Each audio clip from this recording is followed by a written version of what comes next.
జై గురుదేవ్. అస్మద్గురుభ్యో నమః. విదుర నీతి సుధా. అజ్ఞానంలో కొట్టుమిట్టాడుతూ ప్రాపంచిక భ్రమలతో అనేక అకృత్యాలు చేస్తూ పాపరాశిని మూటగట్టుకున్న మానవుడు వార్ధక్యంలో అసక్తత ఆవరించినప్పుడు, అహంకారం నశించినప్పుడు పశ్చాత్తాపంతో ఆత్మచింతన ఆరంభిస్తాడు. అప్పుడు జ్ఞానతృష్ణ కలుగుతుంది. సత్యాన్వేషణతో తహతలాడుతుంటాడు. మృత్యువు నిరీక్షణలో ఉంటుంది. సమయం కూడా అట్టే ఉండదు. అలాంటి సమయంలో సాక్షాత్తు ధర్మదేవత అవతారుడైన విదురుని నీతి సుధ ఆత్మకు కొత్త శక్తిని ఇస్తుంది. గీతలో శరీరం మరణించిన తాను మరణించిన వాడు అని శ్రీకృష్ణుడు చెప్పిన స్థితి పొందాలంటే విదురనీతి సుధాపారాయణమే ఉత్తమ మార్గము, తక్షణ కర్తవ్యము కూడా. కాబట్టి చదువుదాం, చదివి తరిద్దాం. హరి ఓం తత్సత్.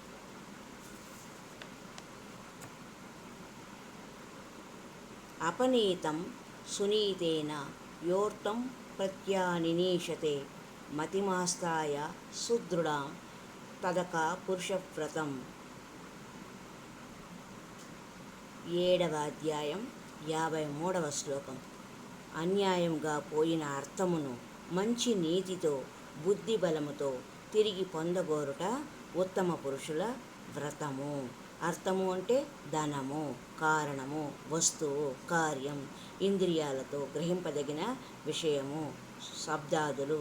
పురుషార్థములలో రెండవదైన అర్థము అనే నానార్థాలు మనకు నిఘంటువులో కనిపిస్తాయి. సాధారణంగా ధనం అనే అర్థంతోనే వినియోగించబడుతుంది. ధనము అన్యాయంగా పోవడం అంటే మోసానికి గురవడం. మోసగాళ్ళు పెట్టుబడి మాయమాటలు, నయవంచన, ఎదుటి వారిని భ్రమలో ఉంచి సొమ్ము కాజేస్తారు. లోకంలో సజ్జనులు, అమాయకులు తరచుగా నమ్మకం వల్ల మోసపోతూ ఉంటారు. అమాయకులంటే మోసాలు తెలియని వారు, మాయామర్మం ఎరుగని వారు. అలాంటి వారు ఎవరు ఏమి చెప్పినా తేలిగ్గా నమ్మేస్తారు. మోసం చేసిన వాడి ఆనందం ఎక్కువసేపు ఉండదు.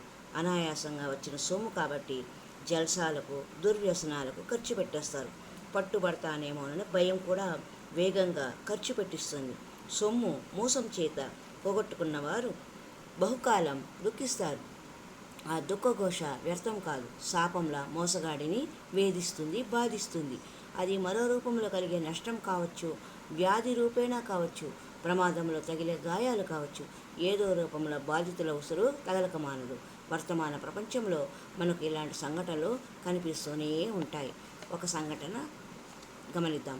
ఒక గుమాస్తా యజమాని ఆస్తిని కాజేయటానికి విషప్రయోగం చేసి చంపాడు. అటు తర్వాత అతనికి అన్నం మెతుకులు పురుగుల్లా కనిపించసాగాయి. ఒక బ్యాంక్ అధికారి తల్లిని ఇంట్లో నుంచి వెళ్ళగొట్టాడు. ఆమె వీధుల్లో అడుక్కుంటూ ఉండేది. ఒకరోజు లారీ ప్రమాదంలో అతను అక్కడికక్కడే చనిపోయాడు. కష్టాలను సహిస్తూ భగవంతుని నమ్మేవారిని ఆయన ఏదో రూపంలో ఆదుకుంటాడు అనేందుకు అనేక సంఘటనలు మనం చూస్తూనే ఉంటాం. ఉపకారం చేయకపోయినా పర్వాలేదు, అపకారం చేయకూడదు అనేది జీవన సిద్ధాంతం. అపకార భావన చితాగ్ని లాంటిది. అది వారిని మానసికంగా దహించి వేస్తుంది. జరగవలసిన దుష్కార్యం, దుష్ఫలితాలు జరిగిపోయిన తర్వాత ఎంత పశ్చాత్తాపడినా ఫలితం లేదు. కోరి కష్టాలు తెచ్చుకునేవారికి, కావాలని అపకారం తలపెట్టేవారికి సానుభూతి లభించదు. దైవం కూడా పట్టించుకోదు. చదువుల గురువులు అక్షర జ్ఞానం మాత్రమే ఇవ్వగలరు. సద్గురువులు ఆత్మసాక్షాత్కారం పొందినవారు కనుక ఆత్మ జ్ఞానాన్ని కూడా ప్రసాదించగలుగుతారు. పోయిన దాన్ని అనగా అర్థము, సంపద, అధికారం, రాజ్యము మంచి నీతితో తిరిగి పొందాలి అని విదురనీతి గురించి మరికొంత తరచి చూస్తాము.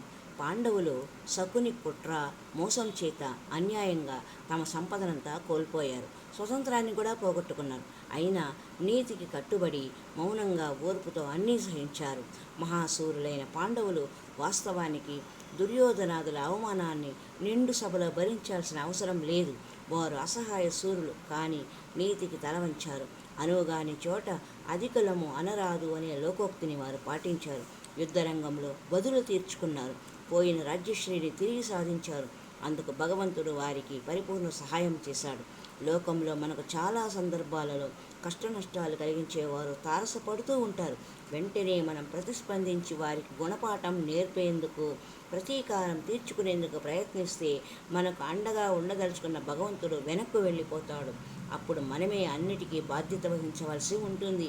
మన శత్రువు మనకన్నా బలవంతుడని తెలిసి తలపడితే మనమే నష్టపోతాం. బలహీనుడి బలము భగవంతుడే కనుక ఆ దృఢ నమ్మకంతో మనకు అపకారం చేసిన వారు తమ కర్మ తామే అనుభవిస్తారు అనే విశ్వాసంతో మిన్నకుంటే మనం అనుకున్న దానికంటే ఎన్నో రెట్లు అధికంగా కర్మదేవతలు మన శత్రువును శిక్షిస్తాయి. అది వెంటనే జరగకపోవచ్చు, ఆలస్యంగా అయినా జరిగి తీరుతుంది.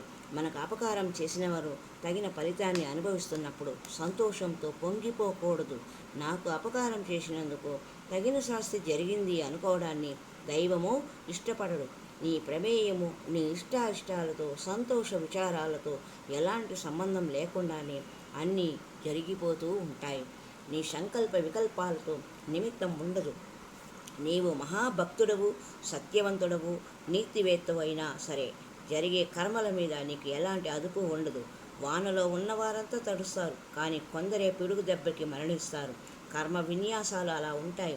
ఎప్పుడు ఏది ఎలా ఎవరికి జరగాలో ఆ క్షణంలో అది జరిగిపోతుంది. దానిని ఆపగల శక్తి ఎవరికి ఉండదు. జరిగిపోయాక ఆశ్చర్యమో భయమో మనల్ని ఆవహిస్తుంది. ప్రకృతి ప్రకోపించినప్పుడు తప్ప దాని మహాశక్తి ఏమిటో మనిషికి అర్థం కాదు. ఒక తీవ్ర తుఫాను, ఉప్పెన, భూకంపం, భీకరమైన పిడుగులు ఇవన్నీ ప్రకృతి ప్రకోపాలే. అందుకే భారతీయ ఆధ్యాత్మికతలో నిత్యము ప్రకృతి శక్తుల ఆరాధన, శాంతి మంత్రాలు ఉంటాయి. ప్రకృతికి ద్రోహము, అపకారం నిత్య కార్యక్రమంగా చేస్తున్నవారు కొందరైతే దుష్ఫలితాలు అందరూ అనుభవించవలసి వస్తుంది. హరి ఓం తత్సత్. సర్వే జన సుఖినో భవంతు. లోకా సమస్త సన్మంగళాని సంతు. మరి ఒకసారి విదురనీతి సుధలోని 7వ అధ్యాయం 53వ శ్లోకాన్ని పరిశీలన చేద్దాం. అపనీతం సునీతేన యో అర్థం నినీషతే మతిమాస్తాయ సుదృఢం తదకా పురుషప్రతం. అన్యాయంగా పోయిన ధనమును మంచి నీతితో, బుద్ధిబలంతో తిరిగి పొందుకోరుట ఉత్తమ పురుషుల లక్షణము అని విదురుల వారు మహాభారతంలో ధృతరాష్ట్రుల వారికి చెప్పిన విశేషం. హరి ఓం తత్సత్.